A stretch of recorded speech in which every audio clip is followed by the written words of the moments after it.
I paid for my sister's wedding with money I saved my whole life, believing I was giving her a future I never had. On the day she walked down the aisle, I realized the man waiting for her was the same one who vanished after getting me pregnant years ago. I stood there holding the gift receipt in my shaking hand, wondering how love could betray me twice without saying a word. I didn't know it would be the smell of fresh lilies that made my knees weak.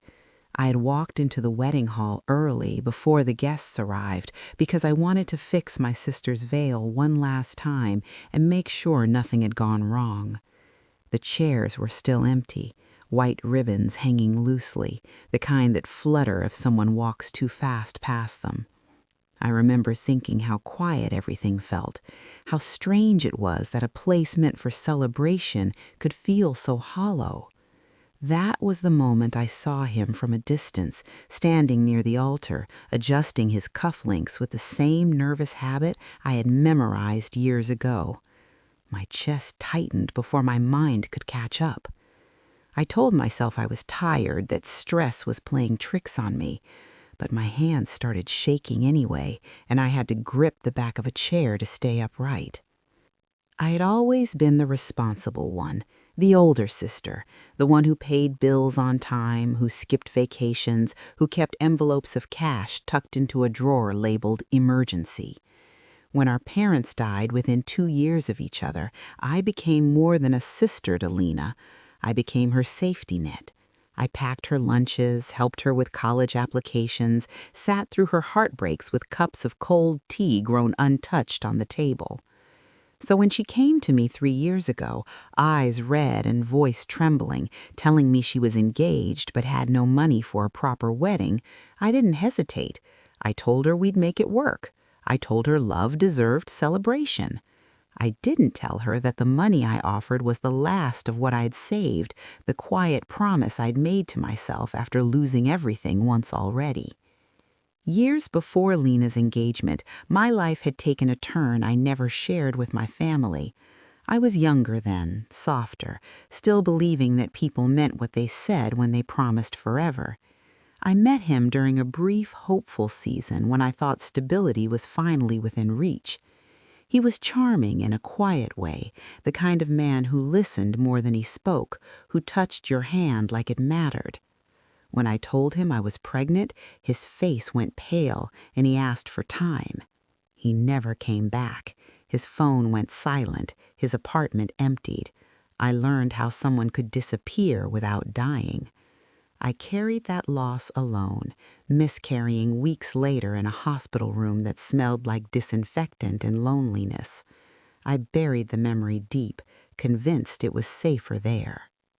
When Lena introduced her fiancé to me months after the engagement, she did it casually over a rushed dinner. She said his name quickly, almost carelessly, and my ears caught only fragments through the clatter of plates and her nervous laughter.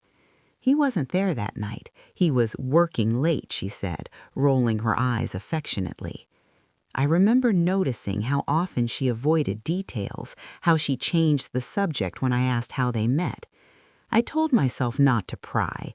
Everyone deserves privacy. Everyone deserves happiness. Planning the wedding became my second full-time job.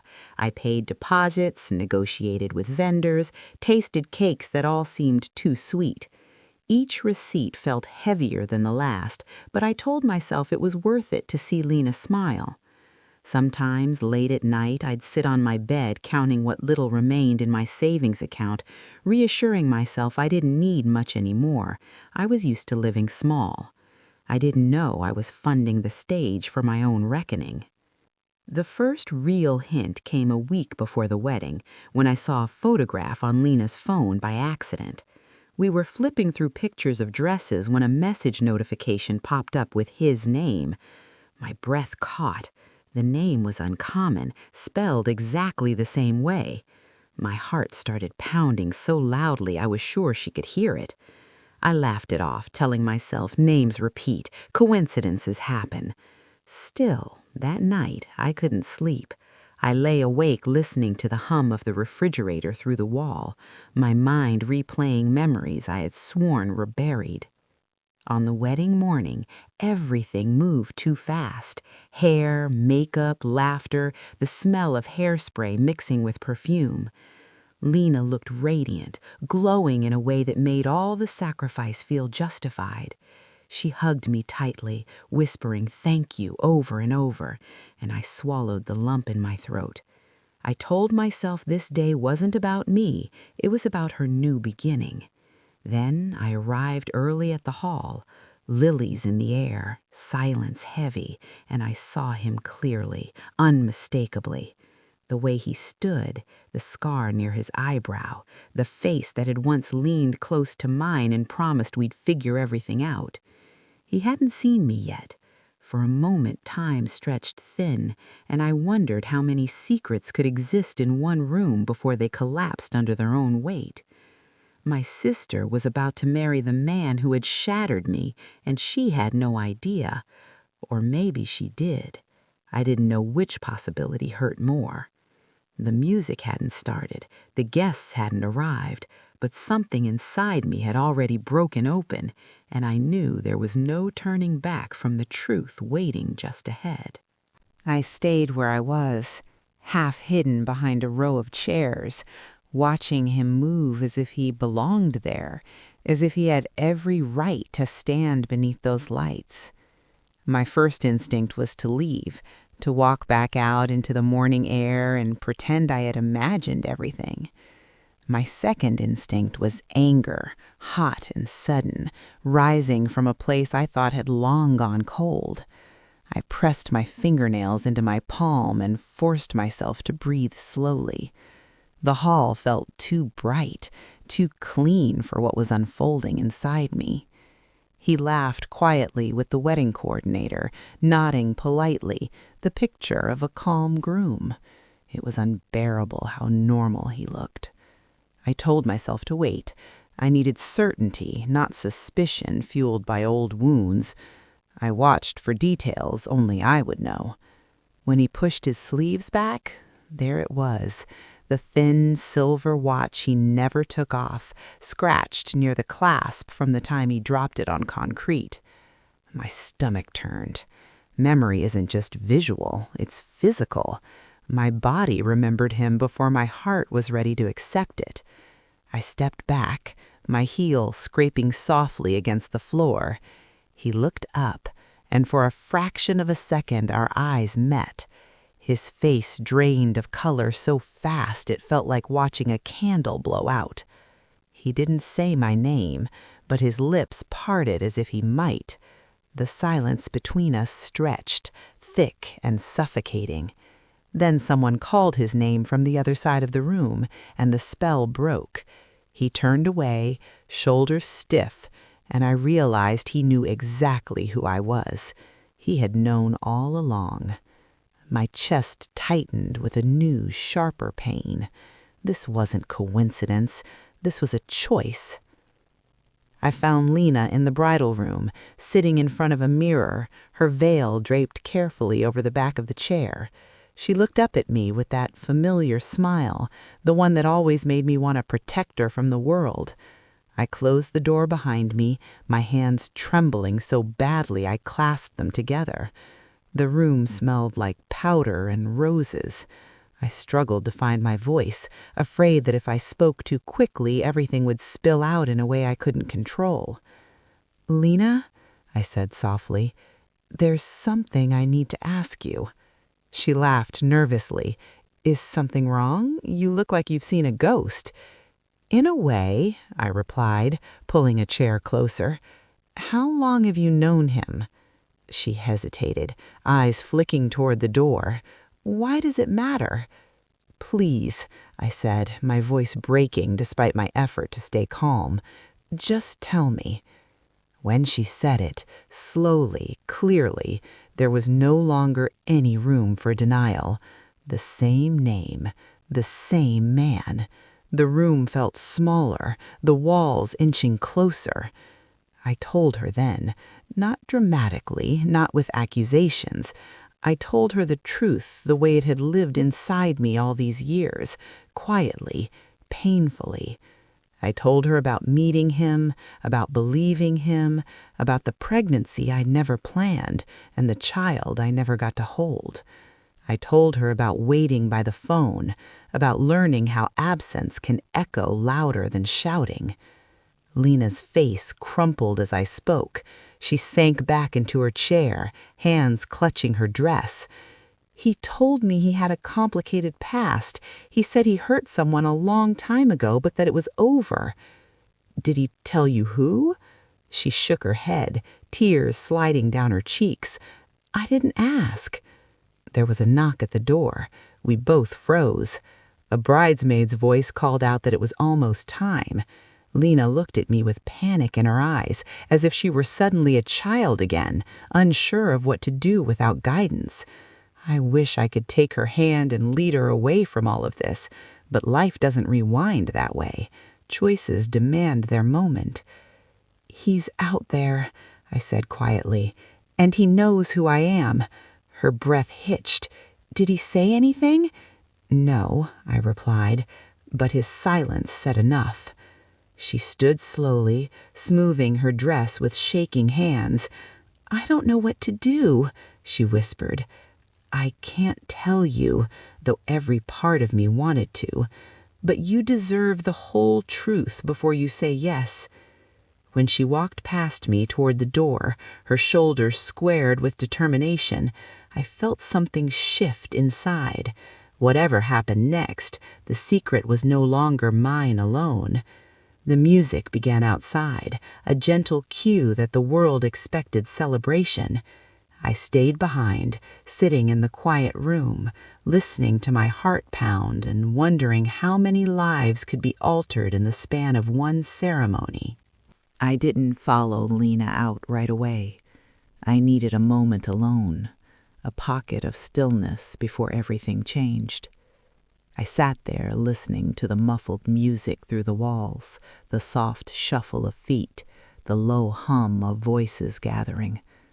I pressed my palms against my knees, grounding myself in the feel of fabric and skin and breath. I had carried my truth quietly for years, believing silence was the safest place for it. Now it had stepped into the light, and there was no telling what it would scorch on its way through. When I finally stood, I walked slowly toward the side of the hall, staying close to the wall so I wouldn't draw attention. Guests had filled the chairs, their faces bright with expectation. I caught fragments of conversation, laughter bubbling easily, unaware of the fracture running just beneath the surface. He stood at the altar again, hands clasped, eyes fixed forward. For a moment, our gazes met once more. This time, he didn't look away. There was fear there, and something else I hadn't expected. Shame, heavy and unmistakable. The officiant began speaking, his voice warm and practiced. Lena appeared at the entrance, radiant and trembling, and a collective breath swept through the room. I watched her walk toward the man who had once promised me a future, my chest aching with a strange blend of grief and resolve. When she reached him, he took her hands, his fingers brushing her skin in a gesture I knew too well. My throat tightened, but I stayed still. This wasn't my moment to interrupt. It was her moment to choose. The vow started, each word landing like a quiet blow. He spoke first, his voice steady but strained, eyes glistening as he talked about honesty, commitment, building something lasting. I wondered if he felt the weight of his own lies pressing against his tongue. Then Lena began to speak, her voice soft but clear. She paused midway, swallowing hard. The room held its breath. "There's something I need to say," she began, turning slightly toward the guests. Murmurs rippled through the crowd. My heart hammered so loudly I was sure everyone could hear it. She took a breath and continued, her hand still in his. I was told something this morning that changes how I see this moment. I can't promise a future built on half-truths. Gasps spread like wind through dry leaves. The officiant looked uncertain, glancing between them. He stiffened, his grip tightening almost imperceptibly. "Lena," he whispered, but she shook her head. "You told me your past was complicated. You didn't tell me it involved abandoning someone you loved when they needed you most. You didn't tell me that someone was my sister." The room erupted in whispers. I felt exposed, my story suddenly public, but there was also a strange release in hearing it spoken aloud. He looked at me then, really looked, and I saw regret flicker across his face, too late and too small. "I was scared," he said hoarsely. "I was young. I didn't know how to face it." "That doesn't make it disappear," she replied. Her shoulders were shaking, but she stood tall. "I can't marry you today. Not like this." The officiant cleared his throat, gently suggesting a pause, but the damage was done. Guests shifted uncomfortably. Some looked at me with curiosity, others with sympathy. I felt my face burn, but I kept my gaze on Lena, silently willing her strength. She released his hands and turned toward me, her eyes filled with tears. I stepped forward instinctively, and she collapsed into my arms, sobbing against my shoulder. The hall buzzed with confusion as people began to stand, conversations overlapping. He remained where he was, alone at the altar, the image of a future unraveling in real time. I didn't feel triumph. I felt tired. Tired of carrying what he had left behind, tired of watching others clean up the aftermath of his choices. Later, outside, the air felt cooler, grounding. Lena sat beside me on the steps, veil pooled around her, staring at nothing.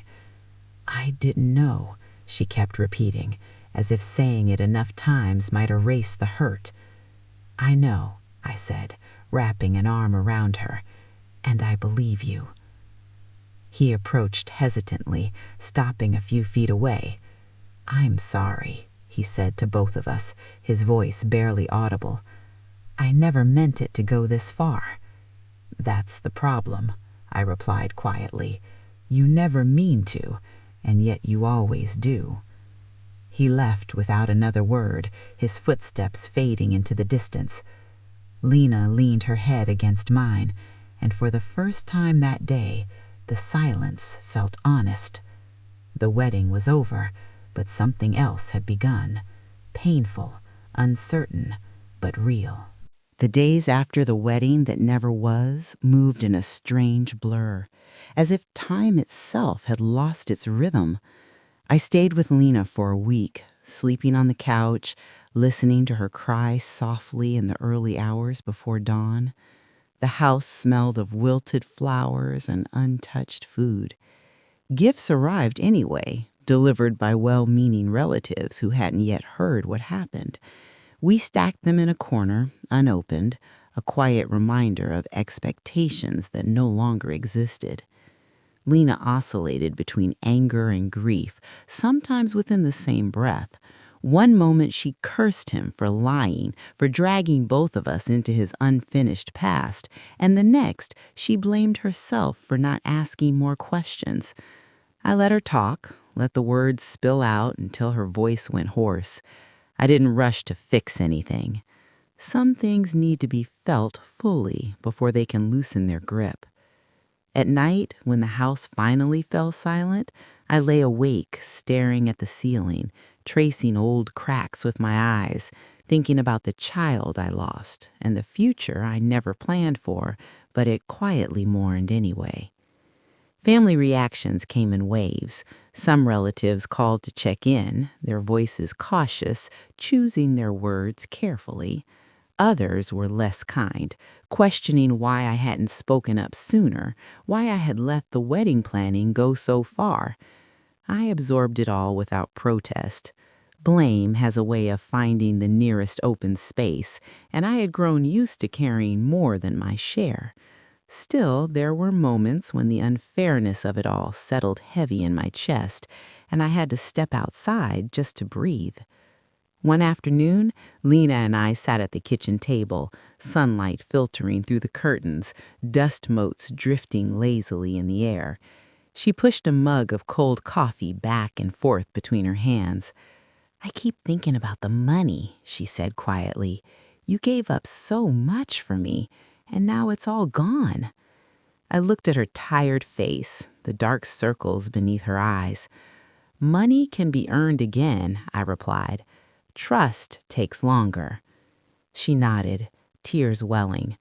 "I don't know how to forgive him." "You don't have to," gently. "Not right now. Maybe not ever." A week later, he reached out to me directly. A message appeared on my phone late at night, his name lighting up the screen like a ghost. I stared at it for a long time before opening it. He wrote that he wanted to explain, that he had been ashamed, that he never expected our lives to collide like this. I didn't respond right away. I wasn't sure what I would say that hadn't already been said through years of silence. When I finally agreed to meet him, it was in a small cafe near the river, neutral ground. He looked older than I remembered, lines etched deeper around his eyes. He fidgeted with his cup, unable to meet my gaze at first. He apologized again, words tumbling out in a rush, telling me he had been afraid of responsibility, afraid of repeating his own father's failures. I listened without interrupting, noticing how the clink of dishes and murmur of other patrons filled the spaces between his sentences.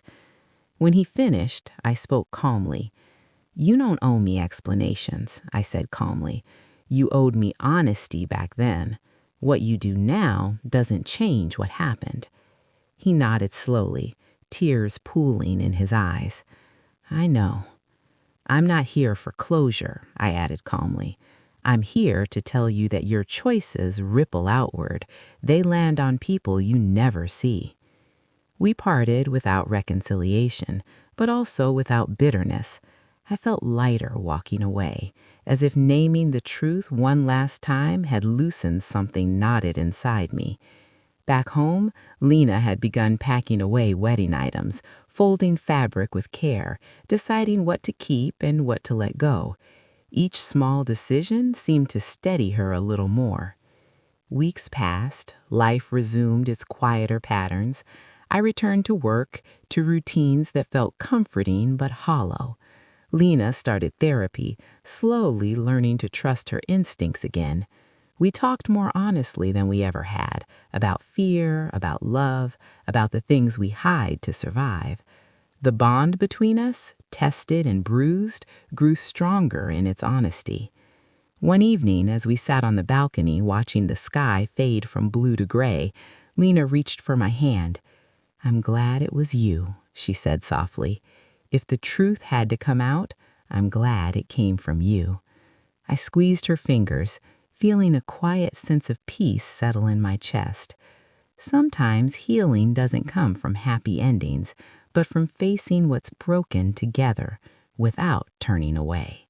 As autumn crept in, the air changed in a way that felt deliberate, as if the world itself was slowing down to give us room to breathe. Leaves gathered along the sidewalks outside Lena's apartment, crunching softly underfoot whenever we stepped out together. She had moved back into her place by then, wanting her own space again, wanting to prove to herself that she could stand on her own even after everything had fallen apart. I helped her unpack boxes that still carried the faint smell of cardboard and dust, each item finding a place and a life being quietly rebuilt. I noticed changes in her that weren't loud, but were steady. She laughed more easily, though the laughter came with a hint of caution now. She asked questions, real ones, when she met new people. She no longer brushed past discomfort just to keep the peace.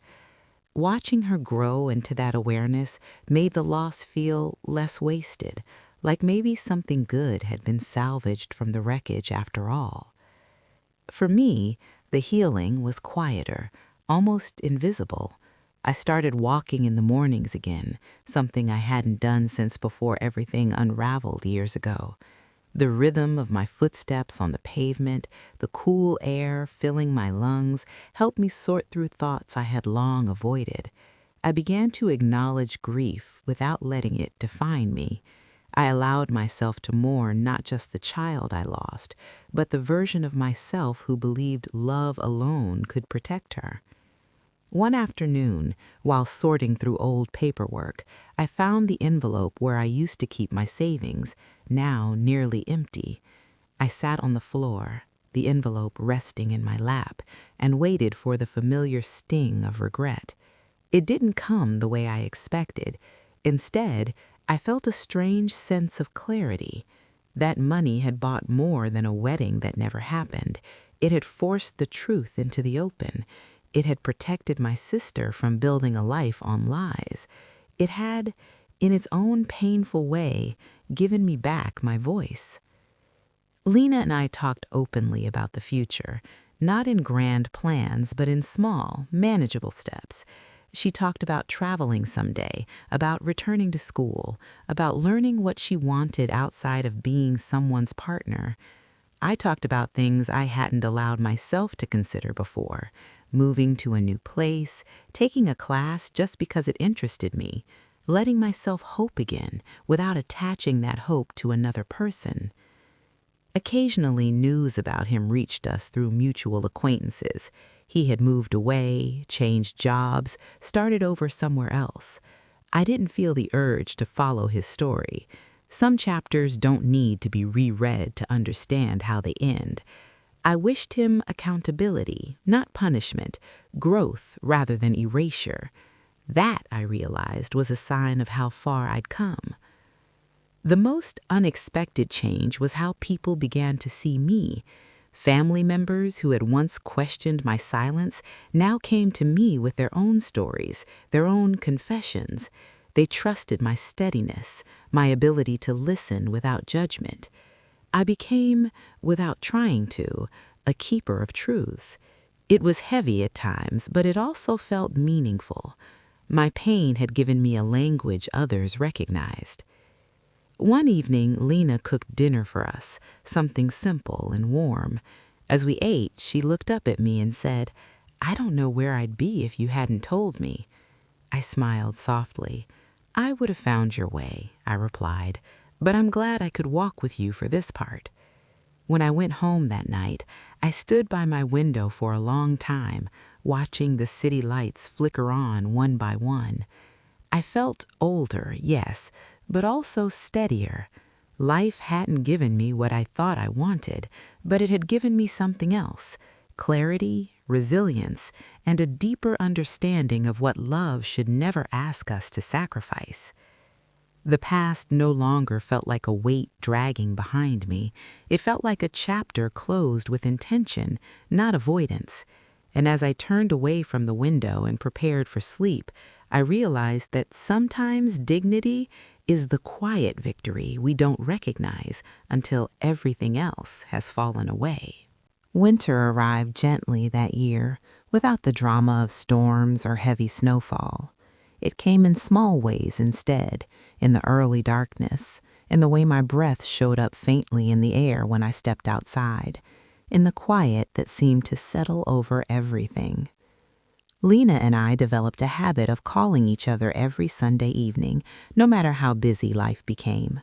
Those calls were rarely about anything urgent. Sometimes we talked about what we cooked for dinner, or a book one of us had started and couldn't finish.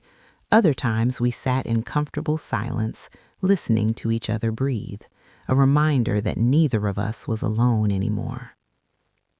I began therapy myself around that time, something I had always told myself I didn't need. Sitting in that softly lit room, answering questions I'd spent years avoiding, felt like opening drawers I had jammed shut with force. I talked about responsibility, about being the strong one, about how easy it was to disappear inside that role. I talked about him, about the pregnancy, about how shame had wrapped itself around my grief and convinced me it was something I needed to hide. Naming those feelings out loud felt strange at first, like speaking a language I hadn't practiced in years, but slowly the words came easier. There were days when memories surfaced unexpectedly, a song playing in a grocery store, the smell of rain on warm pavement. Instead of pushing them away, I let them pass through me. I learned that healing didn't mean forgetting, it meant remembering without bleeding. Lena changed too, in ways that surprised even her. She cut her hair shorter, said she needed something that felt lighter. She stopped apologizing for taking up space. She said no more often, without explaining herself. Watching her claim those boundaries made me proud in a way that had nothing to do with being an older sister and everything to do with being a witness to her becoming herself. One afternoon, months after the wedding, we attended a small family gathering together. There was hesitation at first, a carefulness in the air, but eventually conversation flowed. Someone made a gentle joke, someone else refilled my glass without asking. I realized then that the story had shifted. It was no longer about scandal or shock. It was about resilience, about two women who refused to be defined by someone else's cowardice. At one point, a cousin pulled me aside and said quietly, "I don't know how you stayed so calm through all of that." I thought about it for a moment before answering. "I wasn't calm," I said. "I just chose not to let my pain make my decisions." She nodded, as if storing the words away for later. That night, driving home, I turned off the radio and let the silence fill the car. Street lights passed in steady intervals, casting brief shadows across the dashboard. I thought about how much of my life had been shaped by what I didn't say, by the truths I swallowed to keep things smooth. I promised myself then that I wouldn't live that way anymore. Not loudly, not aggressively, just honestly. There was a moment, weeks later, when I realized something else had changed. I was sitting alone in a cafe, watching people come and go, when I noticed a sense of ease I hadn't felt in a long time. I wasn't waiting for anyone.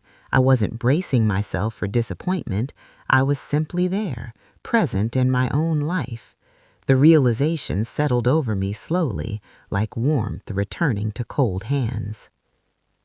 Lena eventually returned the wedding gifts that could be returned and donated the rest. She kept one thing, a small photo frame she liked, and placed it on her shelf with a picture of us from years earlier, laughing on a beach, unaware of everything that lay ahead. "This," she said, pointing to it one day, "is what I want to remember." As the year turned, I understood that closure hadn't come from confrontation or apologies or even justice. It had come from choosing myself, from choosing truth over comfort, and from allowing love to exist without conditions or debt. I had lost money, yes, I had lost illusions, but I had gained something far more enduring, self-respect, and a relationship with my sister rooted in honesty rather than obligation. Some stories don't end with weddings or reunions or neat resolutions. Some end quietly, with a woman standing in her own kitchen, washing a single cup, feeling at peace with the sound of running water and the life she has reclaimed. Spring returned almost unnoticed at first, a lighter breeze through open windows, longer evenings where the sky held its color just a little while more. I realized one morning as I folded laundry and listened to birds outside that I hadn't thought about him in days, not with anger, not with ache, not even with curiosity. The absence of those thoughts felt like a quiet milestone, the kind no one celebrates because it happens entirely inside you. Lena invited me to walk with her that afternoon in the park near her apartment. The grass was still uneven from winter, patches of green stubbornly pushing through brown.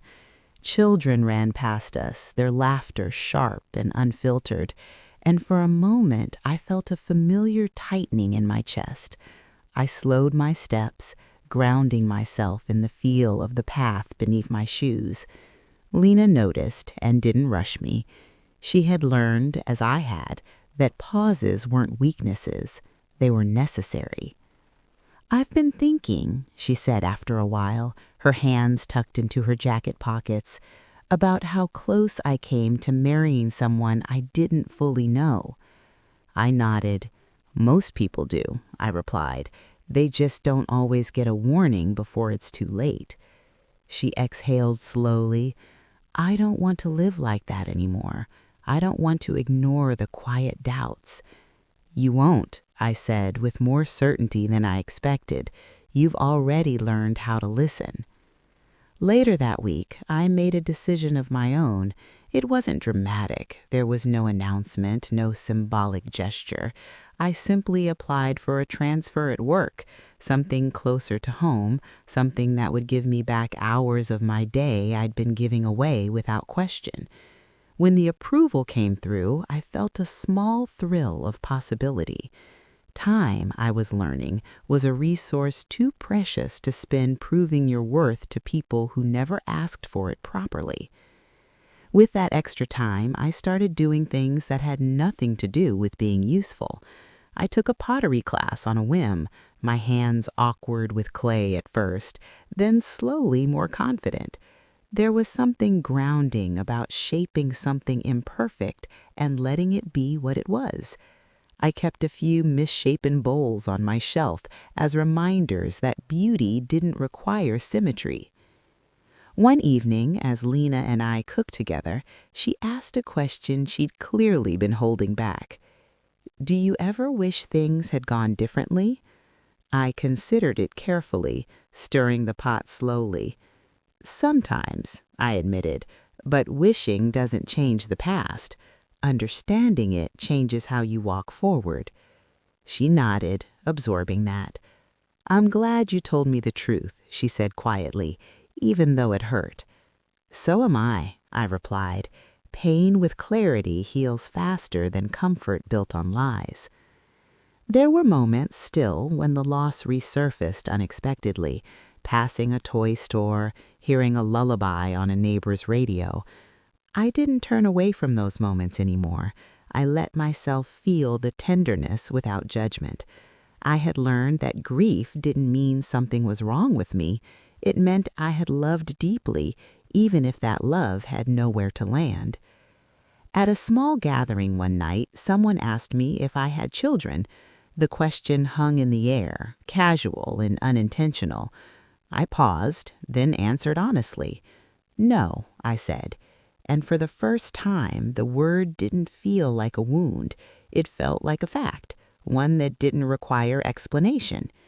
Lena squeezed my hand under the table, a quiet show of solidarity that meant more than any defense ever could. As the months moved on, life settled into a rhythm that felt earned. Not perfect, not untouched by sadness, but steady. I understood now that dignity wasn't about being unbreakable. It was about choosing how you carry what breaks you. It was about telling the truth even when your voice shakes and trusting that the right people will stay. Sometimes late at night, I thought about the version of myself who stood in that wedding hall, lilies in the air, heart pounding with recognition and fear. I wished I could reach back through time and tell her this: "You will survive this. You will not be erased. You will walk away with your integrity intact, and that will matter more than you know." The story had taken something from me, yes, but it had also given me a deeper relationship with myself, one built on honesty rather than endurance. And that, I realized, was a foundation strong enough to build whatever came next. By the time summer arrived again, the story no longer felt like an open wound. It felt like a scar, visible if you knew where to look, but no longer painful to touch. Lena and I planned a short trip together. Nothing extravagant, just a few days near the coast. We wanted space that wasn't charged with memory, air that didn't know our names. The drive there was quiet in the best way, the kind where a conversation rises naturally and fades without pressure. One evening, we sat on the balcony of our small rental, the sound of waves reaching us in steady rhythms. Lena wrapped a blanket around her shoulders and stared out at the dark water. "I used to think love was supposed to be loud," she said. "Big gestures, sacrifice, proving yourself." I smiled faintly. So did I. She glanced at me. "Now I think it's supposed to be steady, honest, even boring sometimes." "Especially boring," I replied, and she laughed softly. I realized then that the cycle had broken, not just for her, but for me too. We were no longer passing down silence disguised as strength. We were choosing truth, even when it complicated things, especially then. When we returned home, I felt lighter, more settled than I had in years. I started volunteering one evening a week at a local support center, mostly listening, sometimes speaking when invited. I didn't share my whole story, just enough to let others know they weren't alone in theirs. Pain has a way of recognizing pain. It doesn't need all the details. One night after a session, a woman thanked me for listening without interrupting. "You don't try to fix things," she said. "I know," I replied gently. "Some things just need to be witnessed." Lena eventually began dating again, slowly and with intention. She told me about it before anyone else, her tone cautious but hopeful. I didn't ask many questions. I trusted her instincts now. Watching her step forward without rushing felt like watching someone relearn how to walk after a fall. Careful, yes, but no longer afraid of the ground. As for me, my life remained quieter. I filled it with things that felt honest. Morning walks, clay-dusted hands, conversations that didn't require me to perform or explain myself. There were moments of loneliness, but they no longer frightened me. Loneliness, I learned, is easier to carry than betrayal.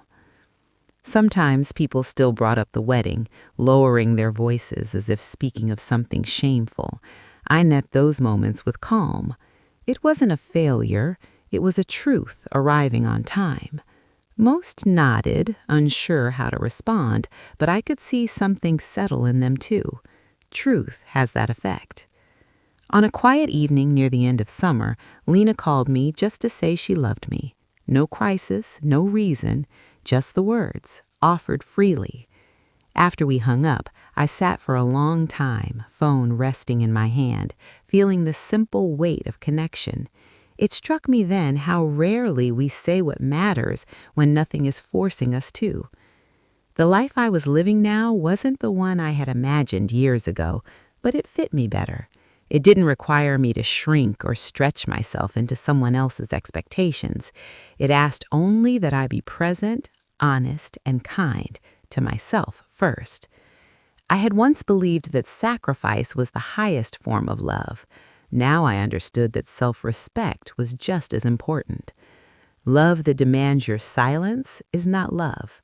Love that survives truth is. Standing at my window one evening, watching the last light fade from the sky, I felt a deep, steady gratitude, not for what I had lost, but for what I had learned to keep. By the time another year began to edge into place, marked more by habit than by celebration, I noticed how differently I moved through the world. I no longer braced myself before conversations.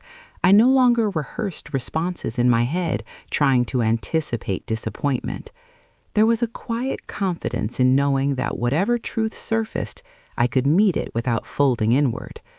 That confidence didn't announce itself. It simply showed up in the way I breathed, in the way I slept, in the way my shoulders rested where they were instead of creeping up toward my ears. Lena invited me to dinner one evening, her voice bright but calm. When I arrived, the apartment looked warmer somehow, lived in a way it hadn't before. A plant sat near the window, its leaves catching the light. Music played softly in the background. She moved easily through the space, comfortable in it, comfortable in herself. Watching her set the table, I felt a swell of pride that surprised me with its intensity. Over dinner, she talked about her job, about a class she was thinking of taking, about a man she had gone on a few dates with. She didn't romanticize him, she didn't rush to defend him, she simply described how she felt when she was with him, calm, curious, unafraid. I listened, nodding, noticing how different this conversation felt from ones we'd had years earlier. There was no urgency, no need for approval, just honesty. "Whatever happens," she said toward the end of the meal, "I know I'll be okay." I smiled. That's the most important part. Driving home that night, I thought about how many women never reach that certainty, how many are taught that being chosen matters more than choosing. I had lived that lesson myself for too long. Losing it had hurt, but it had also freed me. Freedom, I was learning, doesn't always feel exhilarating. Sometimes it feels like quiet relief. There was one more loose end I hadn't fully acknowledged, one that lived entirely inside me. On a Sunday afternoon, I took out a small box from the back of my closet, one I hadn't opened in years. Inside were a few items I'd kept from that earlier chapter of my life: an old photograph, a hospital bracelet, a letter I never sent. I sat on the floor and let myself look at them without flinching. I didn't cry the way I once had. The tears came slowly, evenly, without panic. I spoke out loud, not to anyone in particular, just to the room. I named the loss. I named the love. I named the anger and the relief and the complicated gratitude that had grown in their place. When I was finished, I placed the items back in the box, closed it gently, and returned it to the shelf. Not hidden away, not displayed, just acknowledged. That evening, I went for a walk as dusk settled in. The streetlights flickered on one by one, and the air carried the faint smell of rain. I passed families, couples, people walking alone like me. For the first time in a long while, I didn't measure my life against theirs. I let it be its own shape. Lena called later, her voice soft. "Can I come by tomorrow?" she asked. "Of course," I replied. "I just want to sit with you," she said. "No big talk." "I'd like that," I answered, meaning it deeply. When she came over the next day, we sat on the couch, legs tucked beneath us, tea growing cold on the table. We talked about nothing important and everything that mattered. At one point, she rested her head against my shoulder, a familiar gesture from years ago. I felt the full circle of it then. The child I had once protected, now a woman who chose honesty over comfort, sitting beside me not out of obligation, but out of love. "I'm sorry you carried all of that alone for so long," she said quietly. I kissed the top of her head. "I don't carry it alone anymore." As night fell and she left, I cleaned up slowly, unhurried. I realized that this was what peace looked like for me. Not the absence of pain, but the presence of understanding. Not the erasure of the past, but the integration of it into who I had become. I thought again of that wedding hall, of the lilies and the silence and the moment everything cracked open. I understood now that the truth hadn't ruined anything that was meant to last. It had simply refused to stay hidden, and in doing so, it had given all of us a chance to step into lives that were more honest, more grounded, more real. Some lessons arrive gently. Others arrive in the middle of celebrations, uninvited and unavoidable. The ones that hurt the most often teach us how to stand straighter afterwards. And as I turned off the lights and prepared for sleep, I knew I was finally standing in my own life without apology. Time has a way of smoothing the sharpest edges, but it also has a way of revealing what truly matters once the noise fades. By then, the wedding felt like something that had happened in another lifetime, a marker on the road rather than the road itself. People stopped asking about it altogether. New conversations replaced old ones. Life, persistent and unapologetic, kept moving. I noticed the change most clearly in myself during small, ordinary moments. standing in line at the grocery store without feeling impatient, letting a call go to voicemail without guilt, saying no to plans when my body asked for rest. These weren't dramatic acts of rebellion.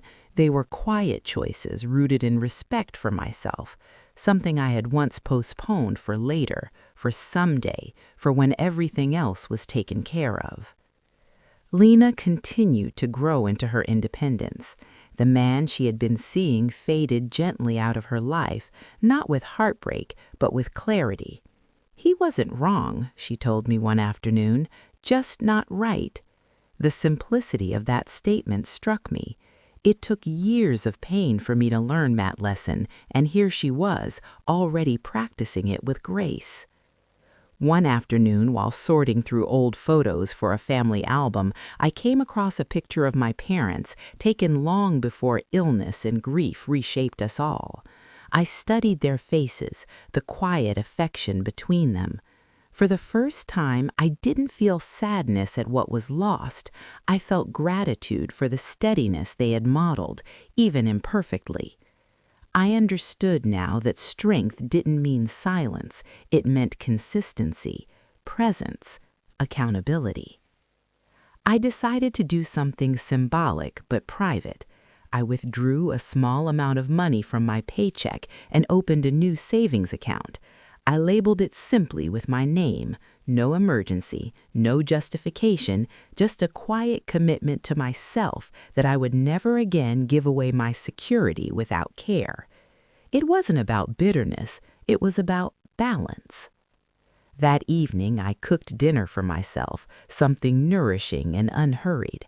I set the table even though I was alone, lit a small candle, and ate without distraction. The ritual felt grounding, like reclaiming space that had always been mine. I realized then that being alone didn't feel empty anymore, it felt intentional. Occasionally, I caught myself smiling at nothing in particular, not because everything was perfect, but because I trusted myself to handle whatever came next. That trust had been hard-earned. It came from surviving something I never thought I would have to face so publicly, from choosing truth even when it cost me comfort, from loving my sister enough to risk losing her and discovering that honesty had only brought us closer. One evening, Lena and I talked about the future in broader terms, not plans, but principles. "I want my life to be quiet," she said, "not boring, just peaceful." I nodded. Peace is underrated, but it's hard to find if you keep abandoning yourself. As the night wound down, I walked her to the door and watched her step into the hallway, confident, upright, unafraid. When I closed the door behind her, I leaned against it for a moment, breathing deeply. I felt a profound sense of completion settle in my chest. Not an ending exactly, more like alignment. I understood then that the story wasn't about paying for a wedding or discovering a betrayal. Those were catalysts, not conclusions. The real story was about learning that dignity is not something others grant you. It's something you claim, quietly, every day, by choosing truth over convenience and self-respect over fear. And in that understanding, I finally felt whole. Not because nothing had been broken, but because I had learned how to hold myself together without denying the cracks. Before I leave you, I want to speak directly to you, the one listening quietly, maybe nodding along, maybe holding a story of your own that you've never said out loud. If there's one thing this journey taught me, it's that silence can feel like strength, but it slowly erodes us from the inside. Truth is heavier at first, yes, but it gives us our footing back. It lets us stand in our lives without constantly bracing for collapse.